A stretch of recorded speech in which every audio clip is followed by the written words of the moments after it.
হাইটটা এটা যাইতাছেন গান শুনতে শুনতে আর নাচতে নাচতে, যদি এখন একটা ট্রেন এসে পড়ে, ওই দেখেন, ওই তাকায় দেখেন ভালো করে, ট্রেন আসতেছে, আপনার তো হুশ জ্ঞান কিছুই নাই কা।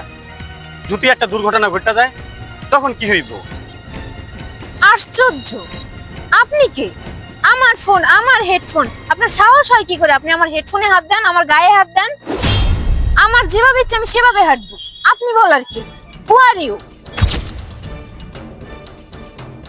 মানে কি? আপনার আমি ভালো একটা কথা বললাম যে রাস্তাতে আপনি হাইটা যাইতেছেন, একটা ট্রেন এসে পড়তে পারে। হ্যাঁ, আপনি যদি স্বাভাবিকভাবে হাইটা যাইতেন তাহলে কোনো সমস্যা ছিল না। আপনি কানে হেডফোন দিয়ে গান বাজাইতে বাজাইতে হাইটা যাইতেছেন, আপনি বুঝতে পারছেন আপনার হুশ জ্ঞান এই দুনিয়াতে নাইকা, আপনি মাস্তির ভিতরে আছেন। এটা আমি অন্যায় কি করলাম? ও, আপনি কি করছেন আপনি জানেন না? তো জানবেন কিভাবে? এখন একটা সুন্দরী মেয়ে দেখছেন না, এখন কিভাবে